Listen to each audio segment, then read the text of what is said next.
Hey, greetings. Dr. Jeffrey Scott here. This is my weekend market update for November 8th, 2025. Boy, this year has flown.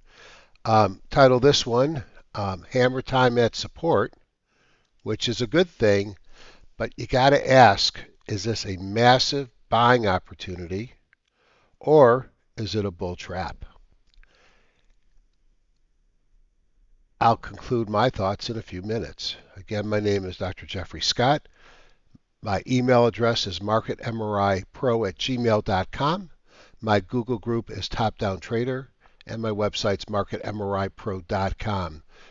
Thanks for joining. If you're new to my channel, hit the subscribe, then hit the alarm so you get notified when I do these. I don't send out to a mailing list, but I do post on my Top Down Trader Google group.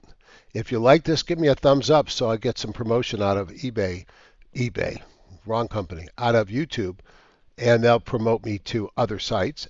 And if you got any comments, constructive, pro, or con, either put in the remarks section of YouTube and I'll respond, or just email me. I welcome all constructive feedback. As always, this video and all my videos are for educational purposes only. Anything I recommend should be taken in the spirit of education and not investment advice.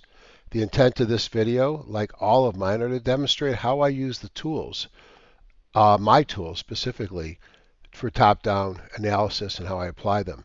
Trading involves risk. You are solely responsible for any investment decisions you make. I may own or intend to buy or sell any stock mentioned in this report. Trading stocks and options should be considered risky, and you should always consult with your financial advisor before making trades. I do not have any of those licenses and series numbers that would give me the right to give you investment advice. I'm a physician, so I have my MD and my medical license and not a financial license. I'm pretty excited to announce that the Metastock tool, I think, will be officially released with their big update launch in a couple of weeks, and really proud to be participating with that. And there are some cool things in that, things that are not in any other program. So I'm pretty excited, beyond the fact that you can use international data sources, India data, etc. If you're looking for the wealth charts video, come back Monday morning because this is not it. This video will be with Market MRI Pro. Wealth Charts is one of the other platforms that I have put my tools inside of. It's a great platform, but it's not this one. So if you're interested in that, Monday morning on the stocksanddocs.com website. I mentioned my Google group. It's a free group. You sign up. It gives you access to a nightly note, typically from me. There will be times when I don't put my video up on YouTube, and I just put my video there. My wife likes quiet when we're on the road in a hotel, and we're going to be doing that a lot over the rest of the year with the holidays. And when that happens, I'm not allowed to do a video, so I do cutting and pasting, and I put just a short written blog with pictures of what I'm thinking about on that. So if you want access to me when I'm traveling, that's the only way you're going to get me. Just go to Google Groups, sign in, go to all groups, look for a top-down trader, and you'll be part of the team. Now, people wonder why I always have this here. It's a pretty important thing. Let me tell you why. I think that it is a very fair chance that this market is going to fall into something worse in the next few months or longer. And I think there's a fair chance that we could see a recession. Now, why does that matter?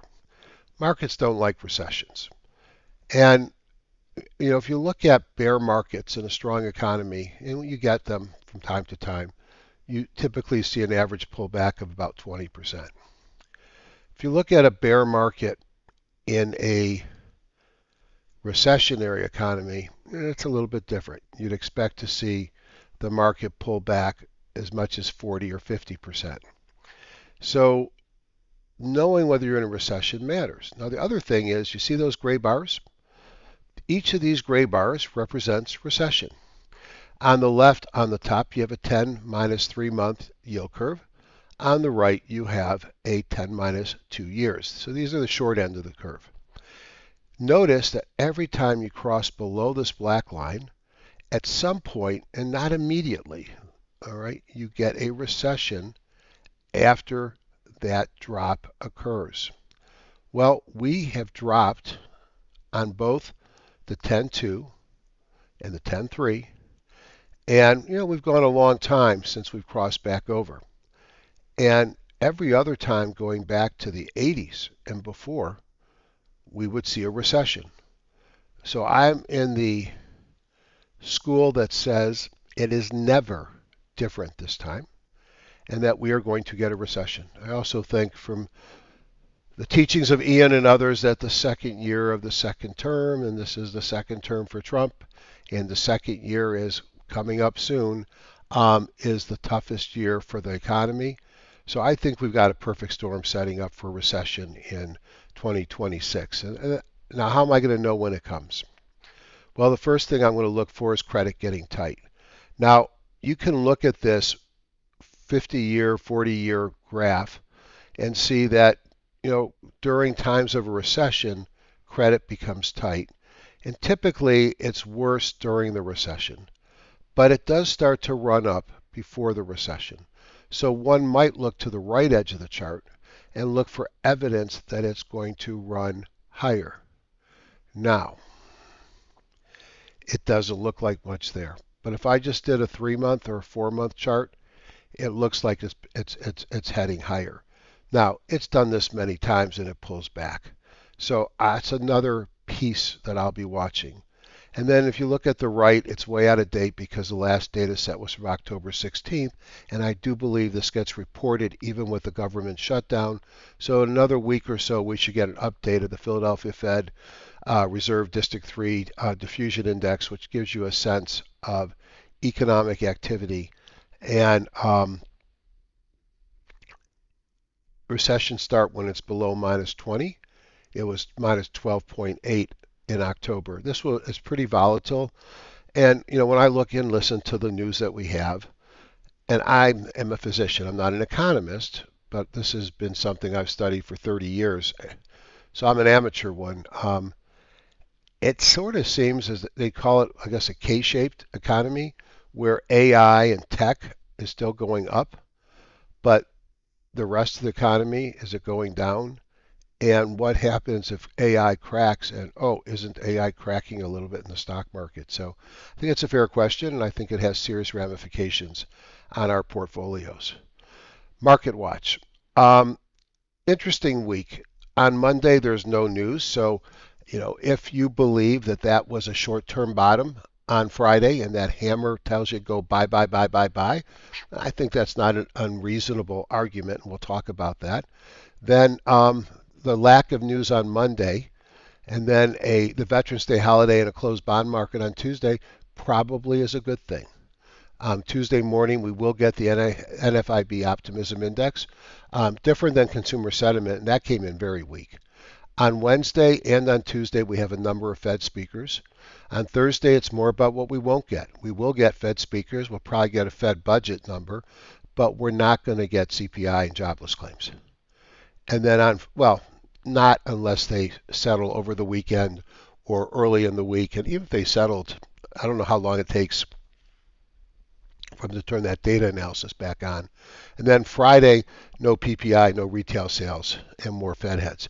So not only is the Fed going to be relying on lack of information and data to make a decision, and what really was obvious to me is when Powell mentioned that there is no consensus or no guarantee that there's another rate cut coming in December, and then when he doubled down saying the same thing, the market sold off, and that really began this last market deterioration that we saw.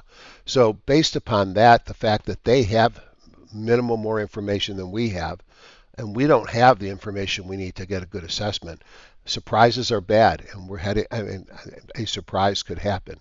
And then what about earnings releases? Boy, those haven't stopped, and you probably noticed that you got to come in perfect on your earnings report.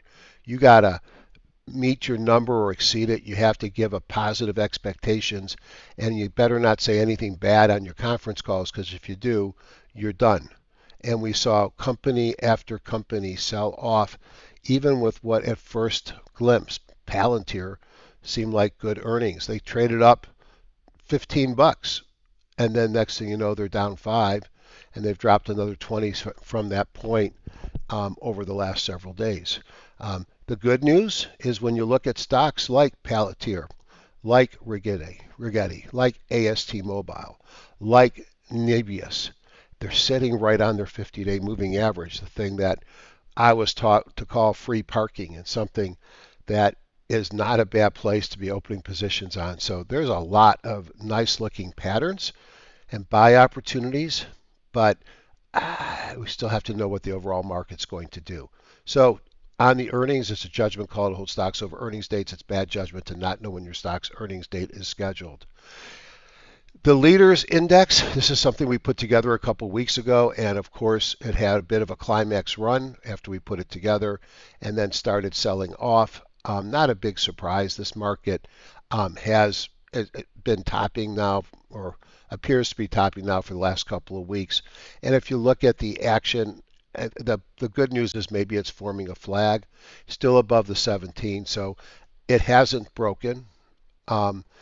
If it falls to the 50, I would say it's telling me a sign to be less and less in the market. And if it falls below the 50, it tells me the market's rolling over. We're going to spend a lot of time looking at the market in my product in a few moments, because I do think that's the question. Where's this market going? Because where that market's going is going to determine what your portfolio looks like if you're still in the market, or if you decide to jump in on Monday, what it looks like over the next couple of weeks. All right, let's go on to the charts. All right, let's start in the daily brief section. This just is a way of looking at what the market's doing at a given moment. 3 seconds or less to update on my computer when I'm in the office. And you just click the little circle thing here, but it's after hours, so we don't need to do that. You could see that Bitcoin had a rally on Friday, up 2.83%. Still down over 5% over the last week. Bitcoin's been lower and finished at the high part of the day on Friday. You can see it pretty much across the board except for volatility. Things finished up at the top, which is bullish. Russell was up 0.5%, Diamonds 0.12, Spider 0.1, Dollars down 0.07, Qs were down a bit 0.32, and volatility is down 0.5%. When you look over 5 days, it's ugly. Volatility was up.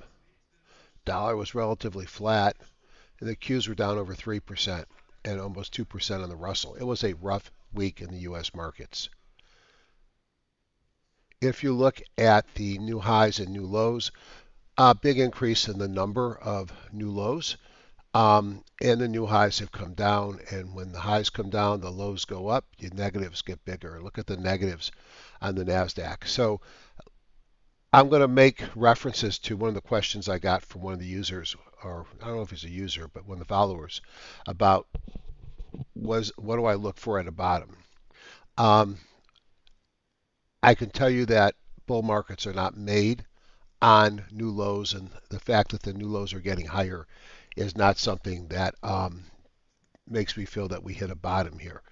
But I'll also tell you that this isn't April 7th, where the markets had sold off double-digit percent, and the markets climaxed to the bottom, reversed, and went much higher.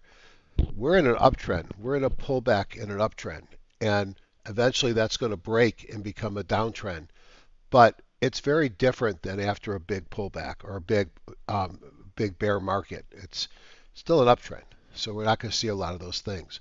I would like to see more new highs and new lows. If you look at the breadth, the simplest fashion, 73% of the S&P 1500 was up on Friday, 68% of the NASDAQ, 66% of the NYSE. That's a good thing. All right, that's much better breadth, and you could see the number of sectors and industries up were much higher than on Thursday. If you look at the S&P 500 sectors, I was a bit surprised because staples, energy, utilities, real estate, so the more defensive plays led on Friday, and things like tech communications were the laggards on Friday. If you look at the 5 days, you could see tech took a big dump, down 4.16%, to lead lower communications minus 2.55.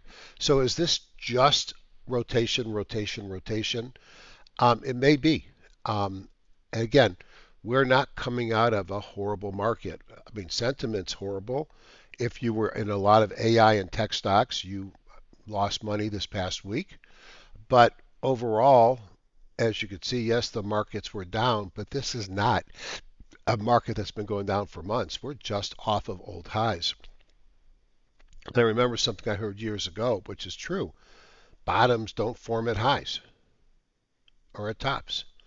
1 day change, you could see marijuana, which I don't really follow, was up, but then you got silver, metals, gold, leisure, oil, gas, uranium, retail. A lot of things that sold off hard on Thursday had nice recoveries on Friday in the afternoon. We'll talk about how I handled Friday in a few minutes because I did make some trades in the afternoon. Nothing fancy, but I didn't want to miss that this might be more than just a little bounce. If we look at the timing model has been this picture here. The dailies pulling back, red, sell, red, sell, red, sell. So you got the spiders, Qs, diamonds, and the Russell. But the weeklies have been holding on with their buy signal, and you'll see green across them. In fact, all the bongos are green. So based upon my definitions, we are in a intermediate term uptrend. If I look at the monthly, you'll see we're in a longer term uptrend, but we're in a short term pullback. That is very different than a downtrend. Short term, we're in a downtrend, but the major trend is up. Now, I like looking at the candles here because it's such a clean chart. The 30-period WMA turns out to almost be identical to the 21-day EMA, overlaps 90-95%, which is what they talk about on IBD Live and a lot of the IBD canceling folks talk about. And that was a target, and we blew right through that target on everything. We blew through it on the spiders, on the Qs, on the Russell, and on the diamonds. But at least on the spider, Qs, and diamonds, we had really big hammers form. That's the hammer time comment. Same thing on the NYSE on Friday. That's a short-term reversal candle. And the question is, do we actually have another V rally and go on to all-time highs? Do we fail at the WMA or that 21-day EMA? It looks like we're nudging above it on the diamonds. And that's where it remains to be seen. If I go into the index ETFs, let's just talk about the spiders and give my thoughts on what this was on Friday. I have for some time been saying that we were overdue a touch of the 50. Just as we touched it here, pretty significant pullback, 1 day pullback. That was when October 10th, and we were down 2.7% in a single day. This was a more orderly multi-day pullback over about 2.5 weeks. Where did we pull back to? To the 50 and ultimately bounce. Yeah, there's a little bit below, but it's where we closed that matters. And look at seasonality here as positive. Now, was this the big drop? Well, or was this a big reversal in the bottom? So let's look to the left. First thing you notice is if you only look at the last several bars, volume looks like it was high on Friday. It was not high. When you look to the left at the April lows, you could see the massive volume that came in the bottom. So that is one thing that says this probably isn't a bottom. But again, we're not in a sell-off. We are in an uptrend with a minor pullback is all that I could say right now. And hopefully it stays a minor pullback. And I'm positioned hoping that it stays a minor pullback. I have not gone major short. I have not bought a lot of contra ETFs. In fact, as I was sitting in a meeting down here in Miami on Friday, And I was just observing, so I had a few minutes. I was watching the hammers form, and at the end of the 1 o'clock, 2 o'clock time frame, I said, you know what? I'm going to buy some TQQQ just in case this is more than just a couple day bounce so that I get some positions and TQQQs leverage to the Qs. Does it work for 1 day? Does it work for a week? Well, it depends on how short term this bounce is. This theoretically could be it, just like this ultimately was it here. And you look at all the touches of the 17-day on the way up. So it would not surprise me if we're done going down. I don't think so, but it wouldn't surprise me. So this is the spider. All right, and how do we end up on Friday? Down up 0.1% with a beautiful reversal candle. If you want to be long the market, that candle's your friend. Um, if you look at the Qs, it's even better because it didn't go all the way down as far below the 50 as the spiders.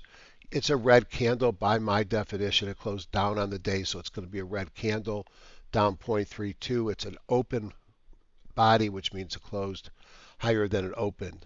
That's why it's open. Now again, we hit the 50 here and we rallied.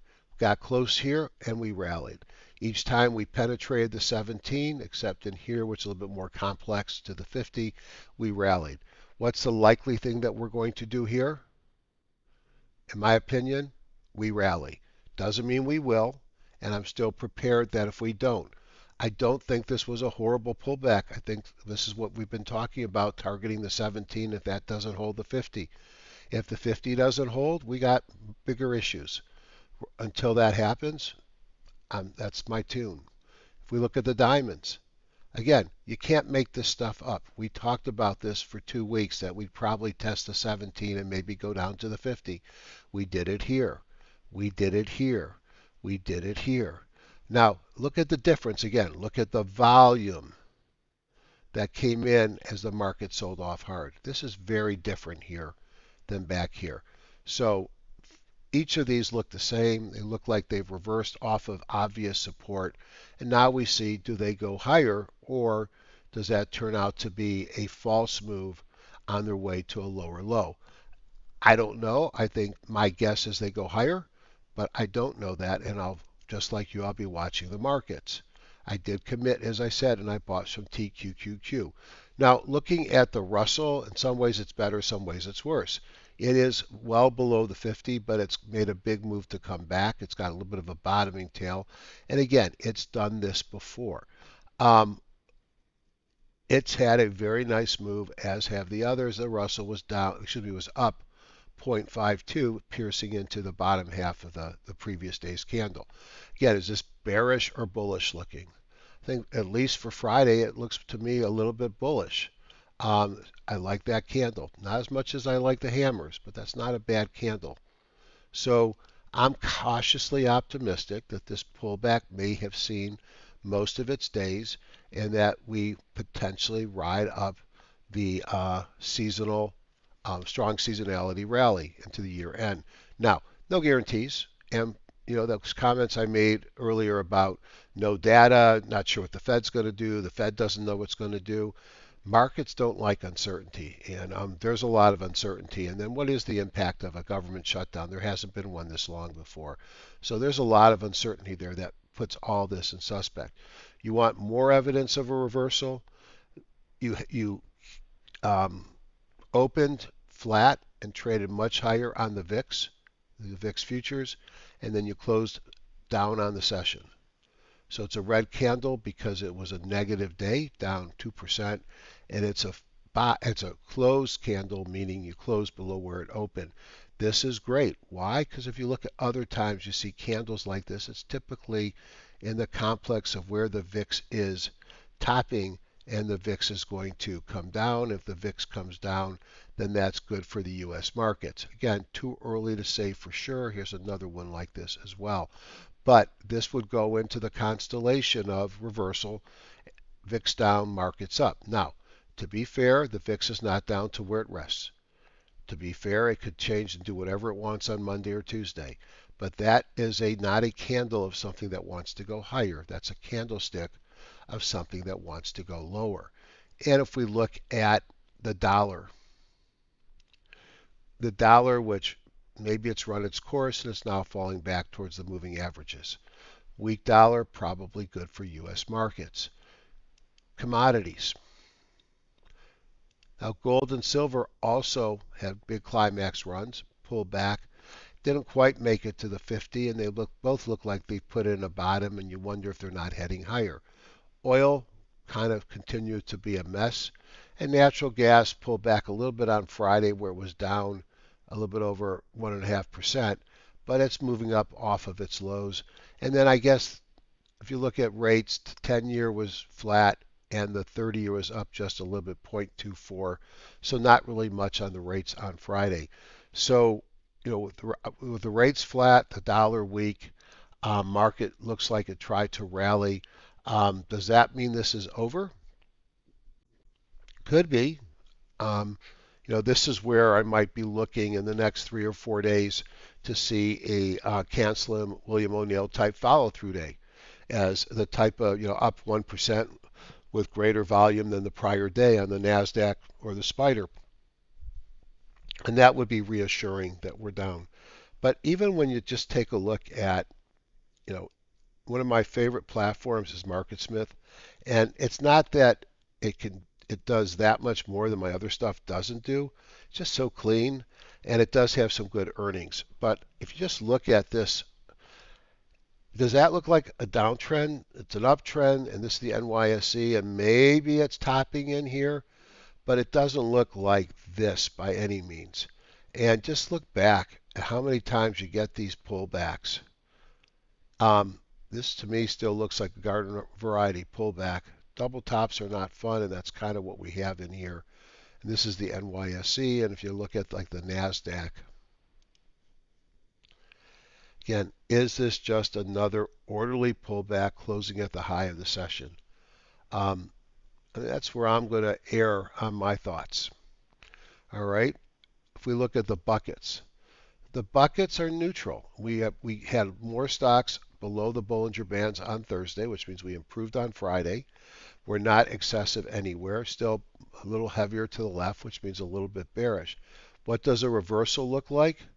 A reversal looks like April 7th when I made my obnoxious call that the bottom is in and started building a portfolio to take advantage of that, because coming off bottoms is my favorite time.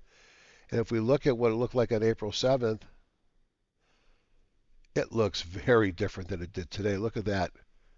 76% of stocks NYSE below the bands, 52% on the NASDAQ below, 66 on the Russell, and it looks like 80% on the S&P 1500.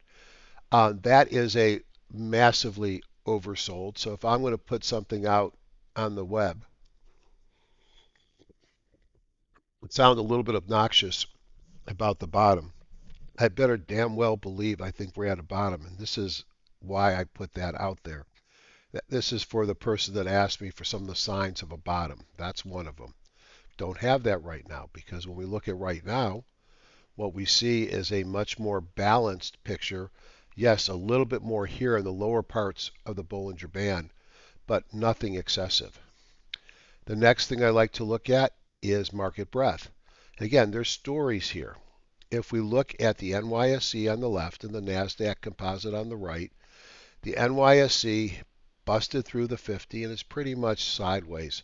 Now, is this going to be a wedge and a bear flag and then we're going lower? Certainly is possible. I don't think so, but it could be. And then you look at how not just the Qs nicely pulled into the 50 and bounced, so did the NASDAQ. Now, stocks above the moving averages, if you look here on the NASDAQ, oh, that's low. It's telling me that we're going to definitely bounce. Well, I have to scrunch it up a little bit and go back to that April 7th bottom and ask my question, are we really that low on these compared to a true bottom? Heck no. But when you're looking just over the last month or two, it does look like we've pulled back some, but we're not at a meaningful area on these.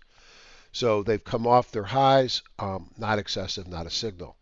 You can see new high, new lows were negative, and you can see that we had a long period without hardly any negatives, and now it's mostly negative. Strong day, the advanced declines were positives, were up, down volume, and then As much as I like to now say this is over and we're going higher, I got to deal with this. I had another Hindenburg omen on Friday, and it's been confirmed on other platforms.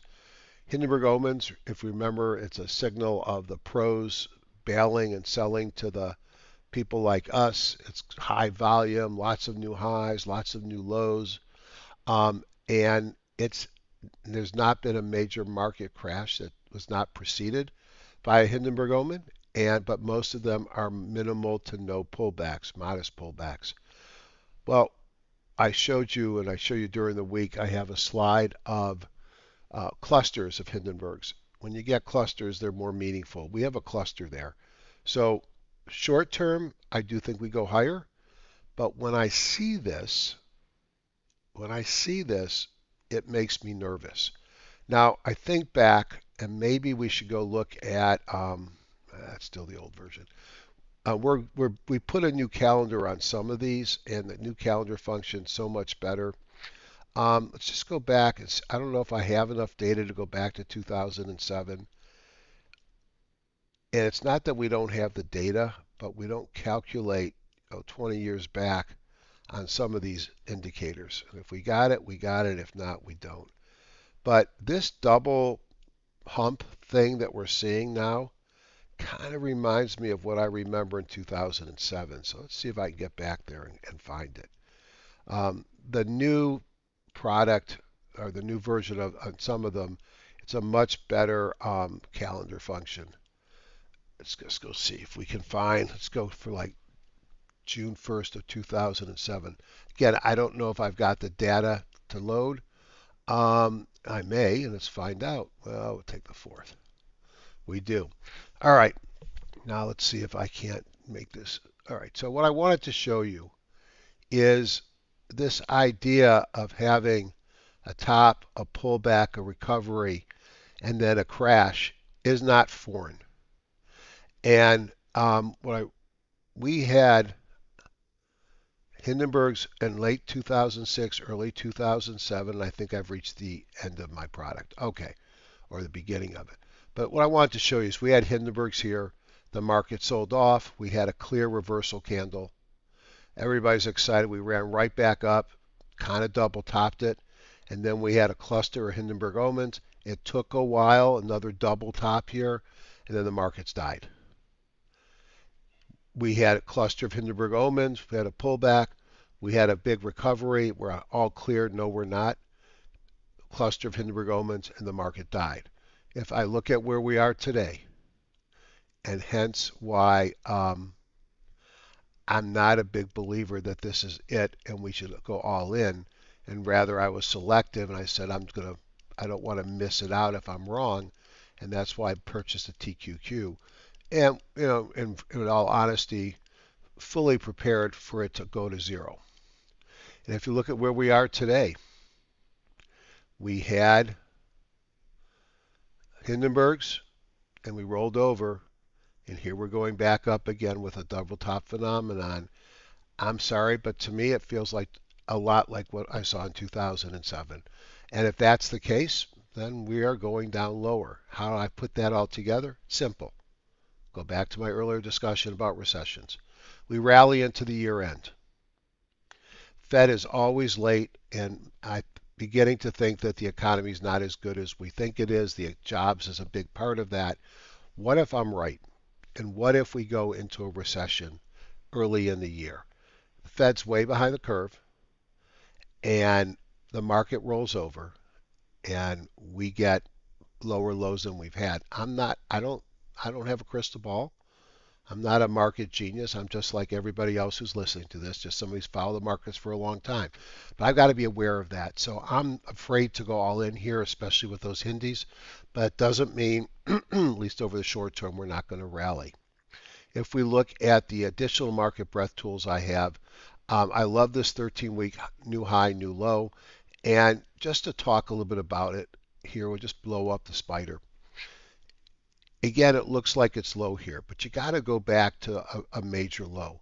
And when you get to a major low, we are not that low on the new high, new low. We're at 0.32. At the bottom, we were at 0. Okay. The stocks above the 200 in red, 50 in white, 20 in green actually turned up. But from a positional perspective, we are in the middle. We're nowhere close to a low. If we look at the AD line, it's falling with price. Now, it was up a little bit on Friday. We'll see if that's meaningful. And then we can see the RSIs are falling. So I like to look at that that 13-week new high, new low. It's been a really good shorter-term indicator to get me in and out of the market. And it's 13.13 on the composite NASDAQ.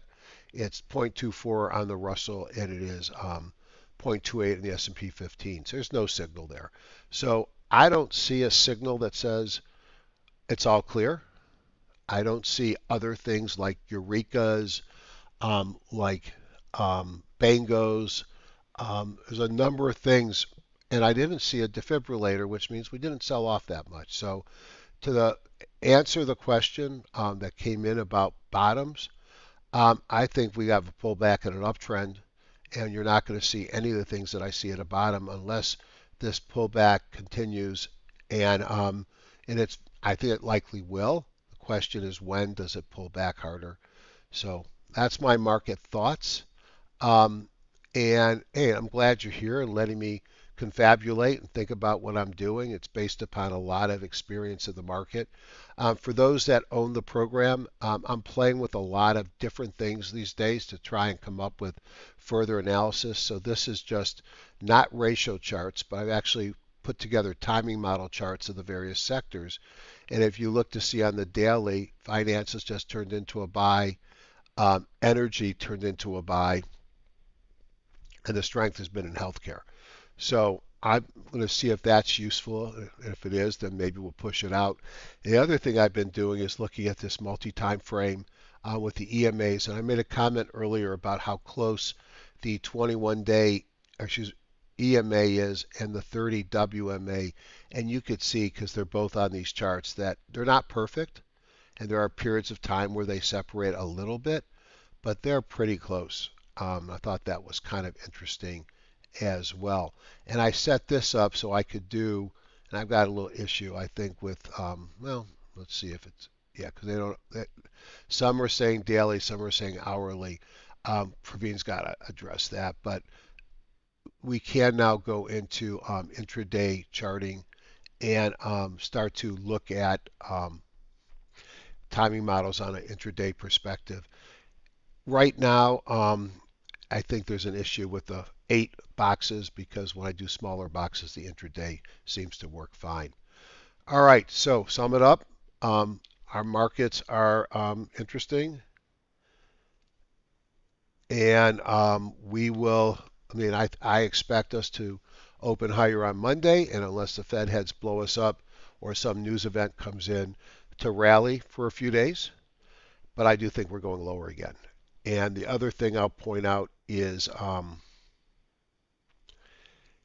there's a lot of potential volatility, and just because we have strong seasonality, it doesn't mean we have to go higher. Could we go higher into January, February, and then? Absolutely. I don't know when this is going to stop. I don't know if we're going to get a one-day rally or a 3-month rally. I'll play the market we get. I'm just prepared, and I talked about it my live meeting, my high road, my low road, and my medium road scenario, an Ian-ism. What do I do if the market just continues to go higher? Because I've emptied out most of my portfolio. I've still got a few options positions left that are close to the money, so they can still gain from a rising market. But that's why I bought the TQQQ, because I thought, man, I'm maybe underweighted if this recovery is real. So I fixed the underweighting. If the market opens down and continues to trade lower on Monday, I'm prepared for that. I'll probably sell the TQQs right away and maybe close out some more of my options positions. But the vast majority of my money right now is sitting either in cash, ready to deploy when I'm convinced there's a time to deploy, or it's in a stock that pays a dividend, and I have put coverage on them. And so I know what the stock is worth, and if it falls, the worst it's worth is what the put is at. And I do married puts often to protect positions, or I'll sell a call and buy a put at the same strike price on a stock that's rallied to protect the gain, which I've done. All right, let's go look at some stocks and show you some of the things that I thought was kind of interesting. Um, let's go first into the top-down picture. And in the top-down picture, you can see the strength of the day. Now, the S&P 500 has how many stocks in its sectors? Yeah, 500. The S&P 1500, if you look at its sectors, how many stocks does it have in its sectors? Absolutely, 1500. Well, my universe right now is 3,815 stocks. And every one of those stocks is assigned a sector and an industry. So I have huge sectors. So I'm going to be much more of a broader picture of the market than the S&P 500, and that's why from time to time, when you look at it, it's not going to match. Let's see what we have here. Let's look at a 2-day momentum, and you can see utilities, real estate, and energy. Boy, that's defensive looking.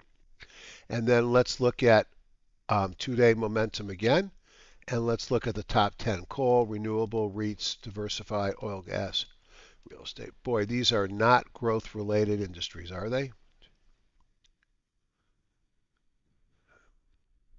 So we have 176 stocks. So one thing I like to do is kill the ones less than 5 and 500,000 shares. Now I got 125. Now I can then work these up, and what I like to do is just a couple of different things. One thing I'll do is I'll do by 2-day movement momentum, and let's just look at them. GEV's made a nice rally. It's still below the 50, which is the hard white. The light gray one is the we call it the rank. It's our version of a relative strength. It's, I don't know the formula that IBD 50 or other people use, but it's a formula that we think gets us close. So it's maintaining high relative strength. I'd rather buy it above the 50, but it's something that's still sitting on my watch list. We've looked at HCC several times. It gave a big breakout on Friday. Um, After pulling back some, I think it looks great, but would I be chasing it here? Well, you can see 100% on Thursday, high jump. It's still high jump at 97, and it went nowhere on Friday. I don't think I'd buy this thing until it cleared the high here, or if it put. This is not investment advice. I'm be very careful. The way I trade, I probably would watch it until it takes out that high, unless it gives me a nice flag, and then I've got another line that it takes out. Lamar Advertising, this one looked interesting, and you could see a stock that had pulled back, ran up, pulled back to the 200, and had a big breakout on Friday. You could see it's got really nice seasonality here. It shouldn't be extended. It's not. And if you look at it, did it have earnings? And you'll see earnings came out on the 6th, which was Thursday after hours. So it would have gone up on Friday then. And it doesn't have much earnings per share growth. It pays a 4.65% dividend. CNR, Core National Resources, you could tell I was watching it. I'd put a Darvis box. I don't like the fact it came back into it. Earnings came out. Big surprise on earnings, not so much on revenue. And I believe this too is in the coal space. OUT Outdoor, I think this is like Lamar Advertising, that they have billboards, and I might be wrong, but let's see if I can find out what they doesn't really tell me, but secret, just highlight over that. Consumer outside the homes through one of the largest and most diverse set of billboard, transit, and mobile assets. Pays a 7% dividend. That's not shabby, especially in something that might be safer if the markets pull back. Um, it's in a nice little uptrend after a prior sell-off. It's certainly, to me, not a growth stock and not that interesting, except for the fact it pays a big dividend. Let's go back to a daily chart. I always forget to flip back to daily. But you can see a nice breakout there. And the CNR on the daily, yeah, it looks a little bit better. A nice little breakout here as well. CEG, Constellation Energy. This is one of the stocks in the data center power generation space, historic utility. It traded, opened down here, closed above. Could that be a reversal candle? Absolutely. Decent volume. BKH, Black Hills, I believe. Uptrend after price selling off. Let's see the weekly. And you can see it had a sell-off gradually coming up now since the beginning of 24. Go back to daily, 4.4% dividend. And is it extended? Highlight it. Yep, it's a little bit extended. I might be careful. And DK, I noticed that a number of the refineries were looking interesting, and this is in a pretty nice and tight uptrend. Pays a 5.43, and look at earnings came out. Look at the growth rate on earnings, 200%, and a surprise on revenue and earnings. No surprise that this thing broke out. So that's one way to look at them, which was two-day momentum. Another way is to look at returns, and you're going to get stocks that had outsized returns. AMPY is another one. Run up here, pull back, and then a new breakout. And look at the double dots, which is why I knew that one already. Relative strength breaking out in OBV. So all these look interesting, but this is not in the sexy part of the market. And if the market decides it's going to rally, I doubt we'll be led higher by utilities, real estate. Energy is different and utilities from the perspective of electrical generation, natural gas is picking up. I think utilities are picking up as well. VTLE was another one that I was looking at, but this thing's pretty low in its pattern. So that's the second way, just as ranking by percent change. Another one is add one more thing, which is pull back at uptrends. It takes a 125 back to 47, and then just rank them by the number of up dots. Out AON we hadn't looked at yet. Algonquin Power kind of looked like a top, and then here it breaks out with a four bagger of momentum, breakout, volume, and gap, relative strength, and OBV looking good, and it came out on earnings with a big surprise on earnings. Interesting. Just looking at anything else here came up on my reviews. BIP, is that the one that, yeah. This one I thought was interesting. Let's look at what Brookfield does. Utilities, transport, midstream, and data business. Lots of energy generation. Again, the whole data center story, and I've seen them partnering, building out some power to support data centers. What do I really like about them? Parked myself with an 11.2% dividend if the market's going to go nowhere. Look, if we go into a bear, everything sells off, but I like dividends. I'm old. Sorry, not that old. Old enough, but I like dividends. Speaking of dividends, I also like healthcare REITs. I think we talked about this one the other day. This one pays almost 7%. Healthcare REITs have been relatively stable. Typically, they'll buy a hospital or clinic, private practice, and enter into a relatively long-term tenant agreement with the people that practice there and that owned the building before. And it's pretty stable, and they pay nice dividends. That's what I did with my practice in Atlanta. We owned a couple of office buildings, and we decided to cash in and sell them to a REIT. And I've retired from that practice. They still practice in those buildings to this day. That's top down. That's how I prefer to do analysis, because when I do it top down, I've got the market at my back.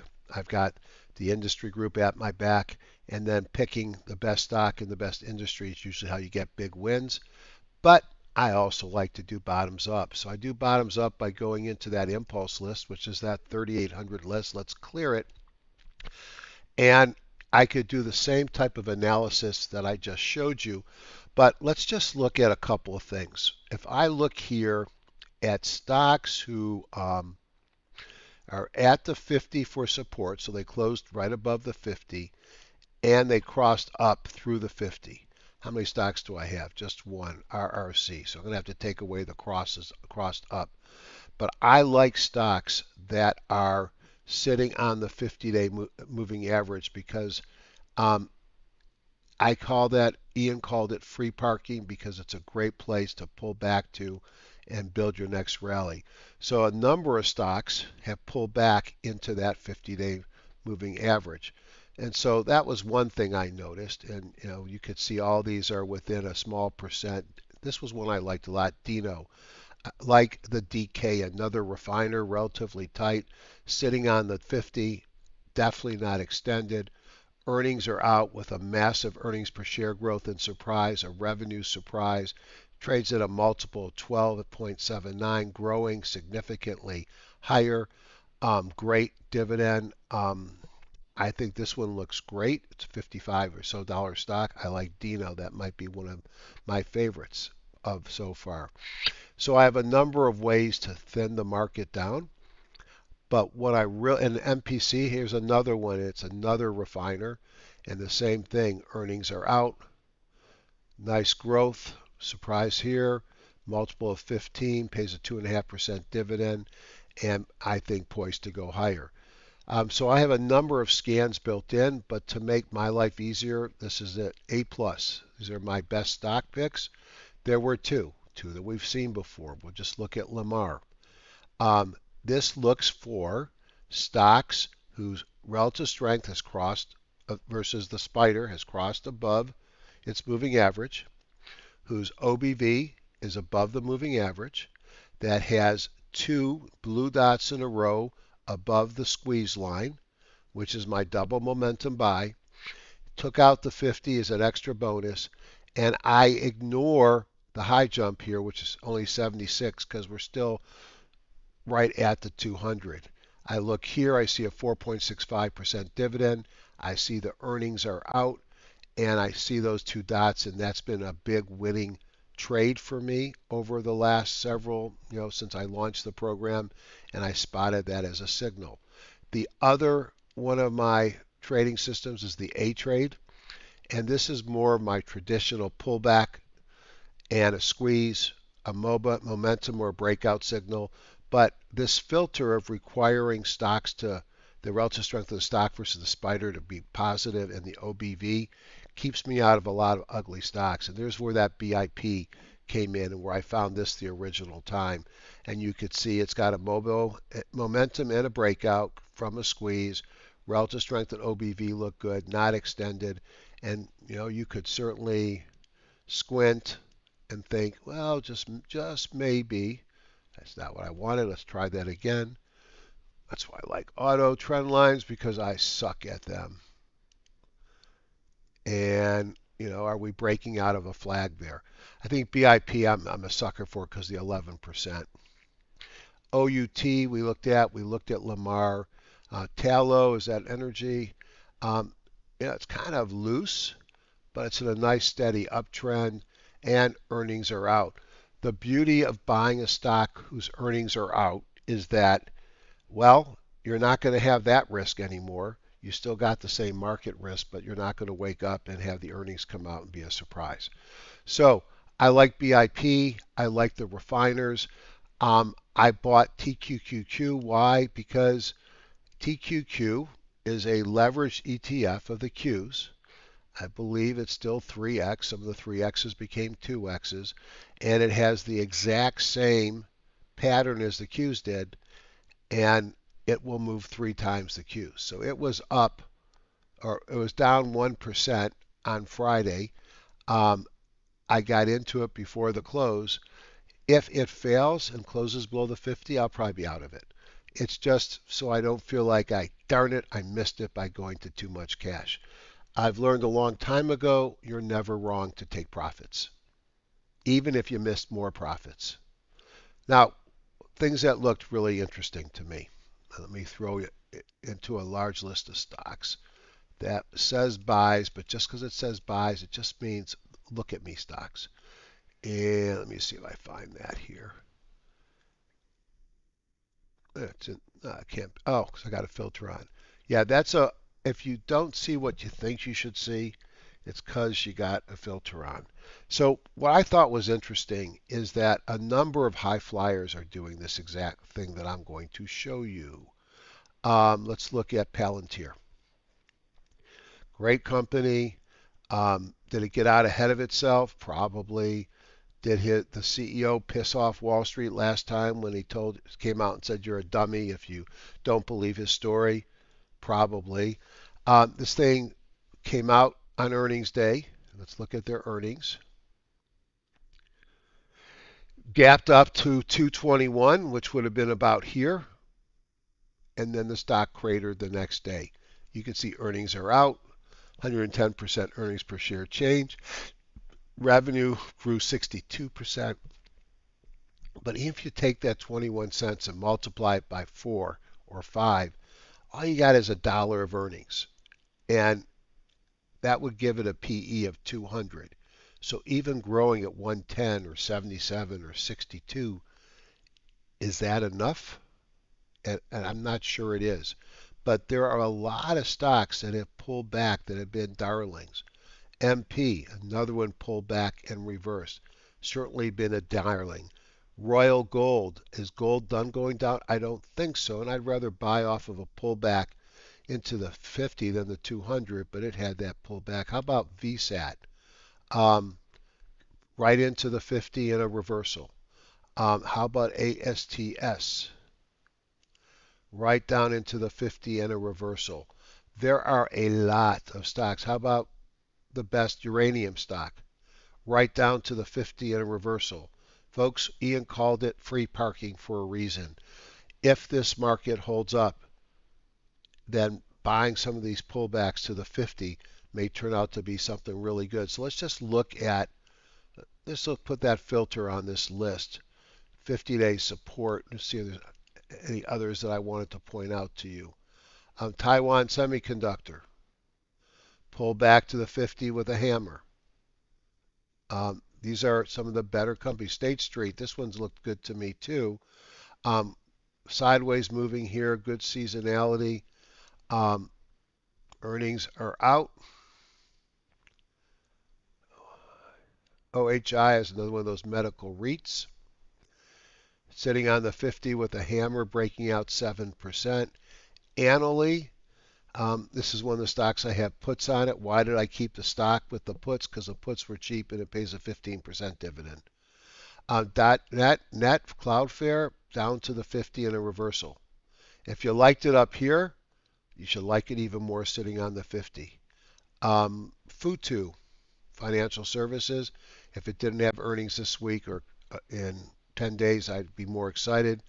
Big leader, pull back to the 50. Century Aluminum, big leader, pulled back to the 50 and broke out.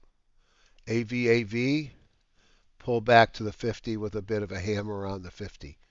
Ambarilla, don't know why it's moving so much, breaking out off of the 50, pulled back to the 50 here. I think there are a lot of these recent leaders that have pulled back and look interesting here. And maybe the most interesting two are two stocks that have really done well. And one of them being Palantir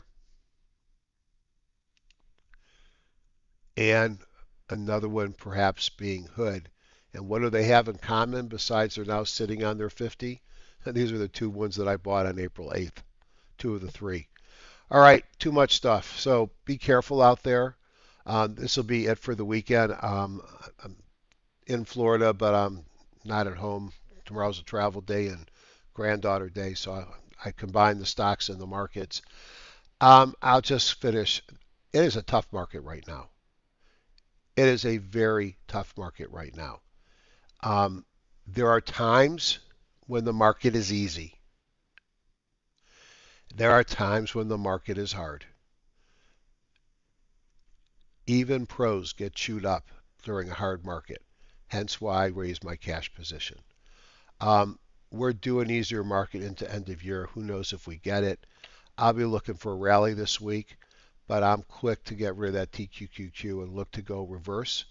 But let's see if seasonality plus that reversal on Friday takes us higher.